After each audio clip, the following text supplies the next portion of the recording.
This podcast is for educational purposes only. Nothing here should be taken as medical advice. Always consult with a qualified professional before making health decisions. This episode is taken directly from one of our live Q&A calls inside the Health Optimization Skool community.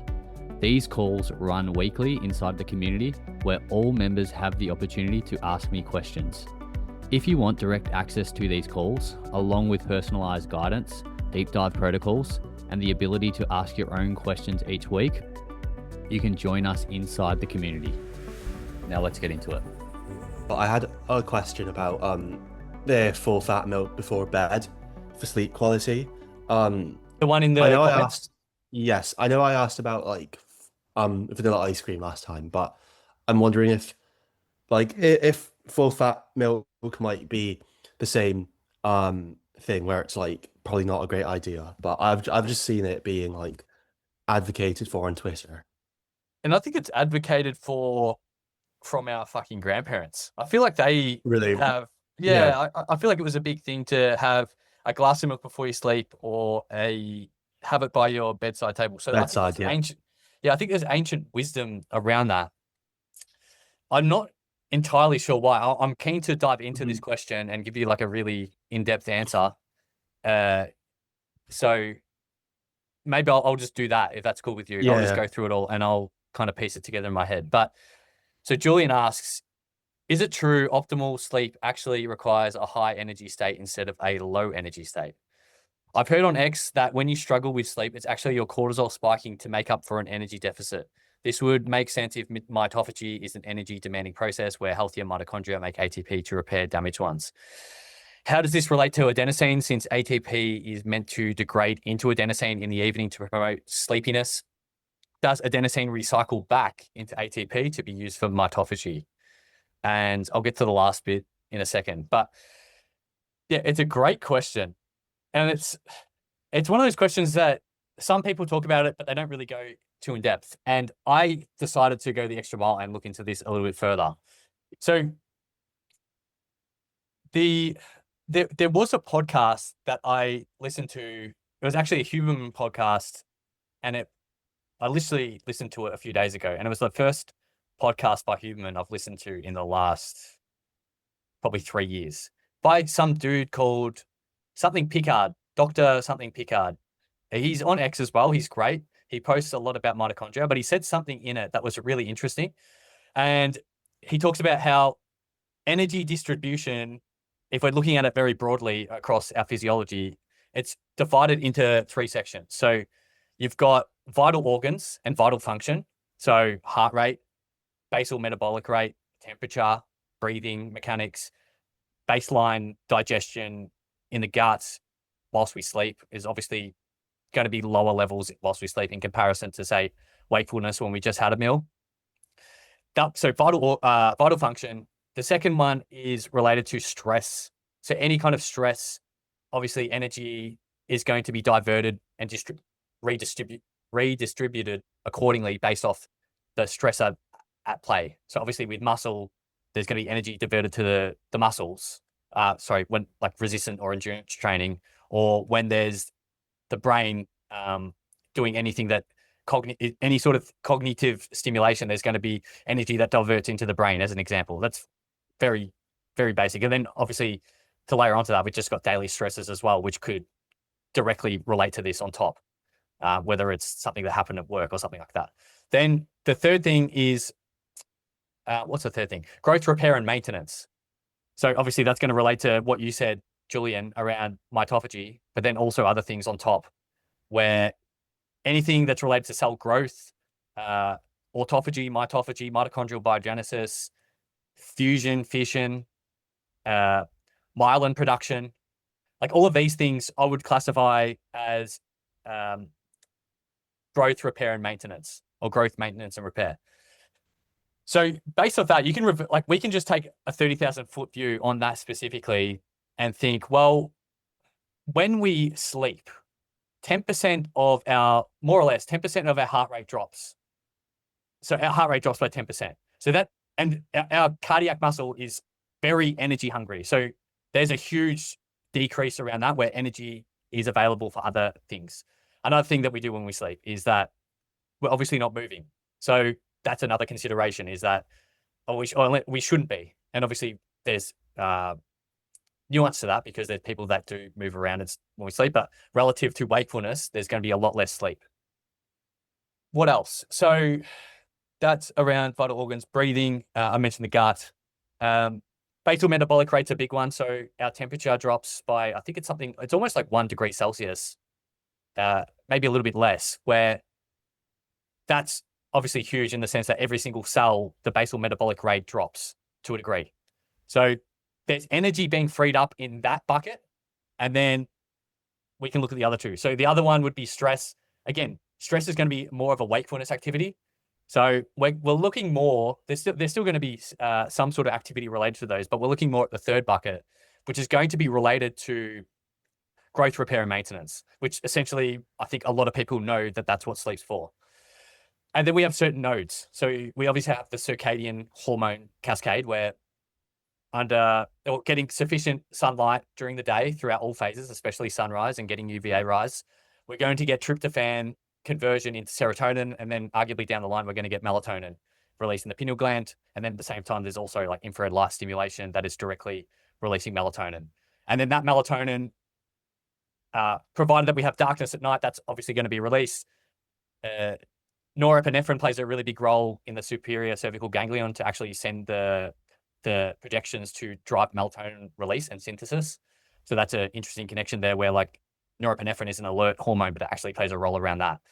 Then the melatonin obviously has downstream effects around circadian biology. So melatonin, in the general sense, it tends to antagonize cortisol. So that ties into what you're saying around cortisol is also related to the stress bucket, and it's diverting energy for we want it right now because stress is something that's in our environment. And that could just be directly tied to light stress, or even someone who doesn't sleep because they're really stressed and they're thinking about something and they have like this ruminative thought that they can't get out of their head, as an example. So then you've got melatonin somewhat antagonizing cortisol, antagonizing dopamine as well. We got prolactin elevated. We got adenosine elevated. So this ties into what you were saying in your question, where adenosine, so ATP should be used and degraded. You're absolutely correct in saying that, provided that we have the mitochondrial capacity to do so. Then, that would be driven by nutrients, exercise, cognitive stimulation, infrared light, and so on and so forth, and the minimization of any sort of stress and inflammation. So that's where we get this adenosine buildup, because ATP forms ADP, ADP forms AMP, and then adenosine occurs. And then obviously that's going to be very tissue dependent, where the adenosine is going to work on certain receptors acting predominantly on A1 and A2A, where they're going to arguably be the most important thing when it comes to sleep pressure. And a lot of the attention's at melatonin, but I would say adenosine's probably the most important thing. And something else to layer on top of this is that adenosine can also form uric acid down the line, and uric acid is an antioxidant. So if someone's inflamed, you could argue that adenosine is getting shunted down that pathway. There's less adenosine providing sleep pressure. And then to layer onto the next part of your question, there's less adenosine that's recycling back into ATP for growth, repair, and maintenance. So, and then there's also research around adenosine acting on certain receptors to influence things like myelin production, increasing glycogen production in the brain, so in astrocytes, which is a really big thing. And there's research around sleep, where wakefulness is where we deplete a lot of our glycogen in our brain, because obviously the brain thrives on glucose.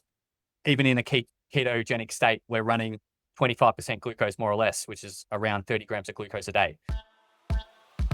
If you're getting value from this podcast, I want to tell you about the Health Optimization Skool community. It's where everything we talk about here actually comes to life.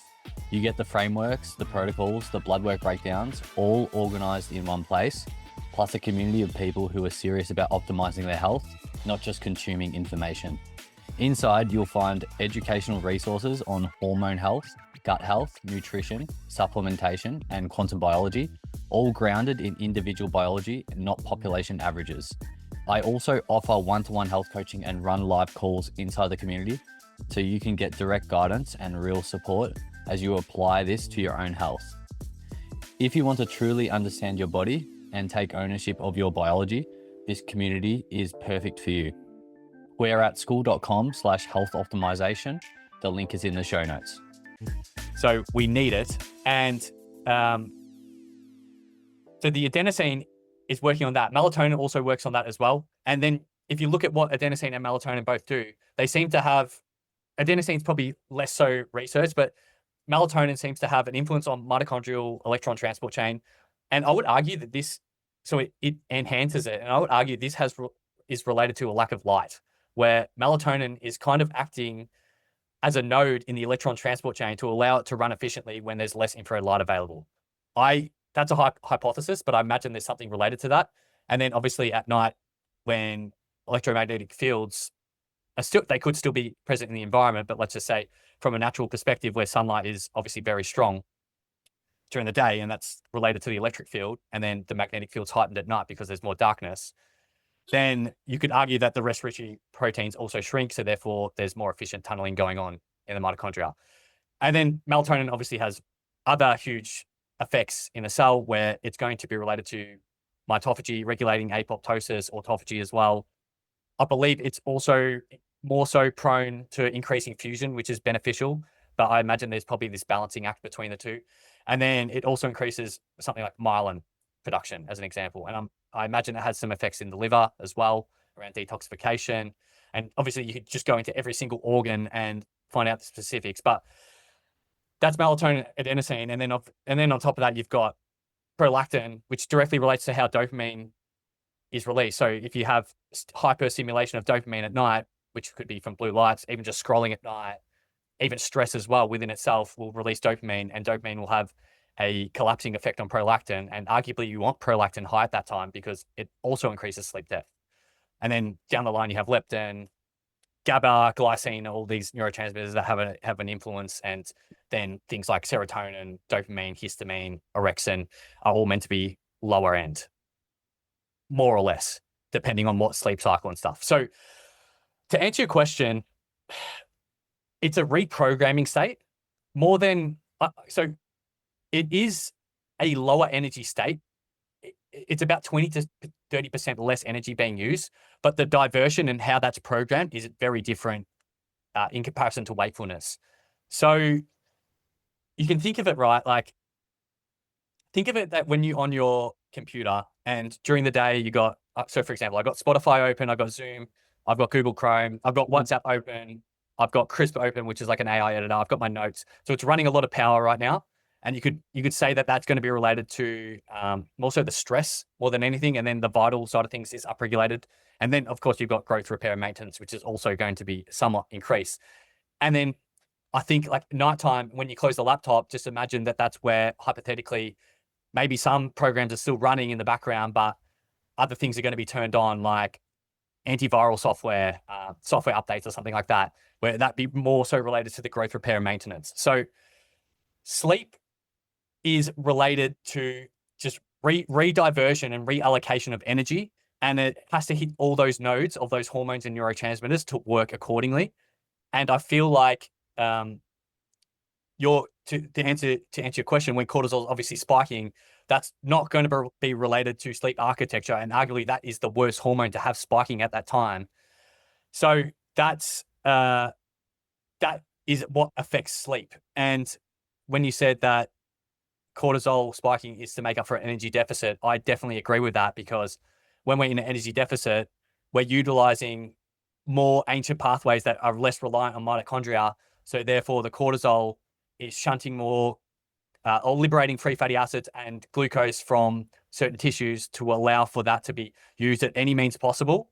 And even on top of that, like cortisol is probably more so long-term, but things like adrenaline and epinephrine, epinephrine and norepinephrine, that act more rapidly. So did that answer your question? I kind of went for a while there. That was really good. Yeah. So Okay. Makes a lot of sense. Okay.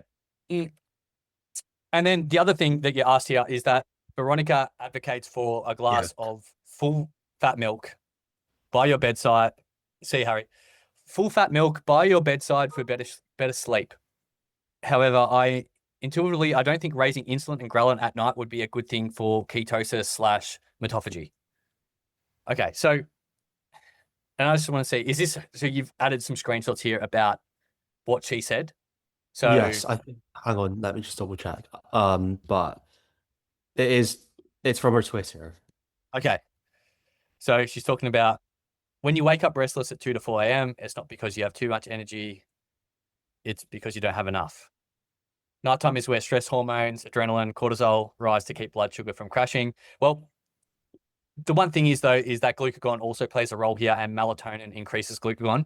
So that was one of my questions around this, is that how do we keep glucose levels stable if we have to stimulate, whilst we sleep, if we have to stimulate adrenaline or cortisol, because that sounds counterintuitive, because that would probably put you in less of a deep sleep state, which you could argue that there's probably a minor role there, and that maybe that's related to sleep cycles within itself.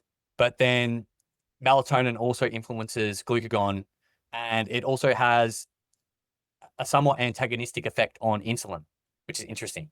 Yeah. And I think there's like timing and release, like tissue dependent release around this would probably have different effects. And obviously melatonin has 2, arguably 3 different receptors that it works on.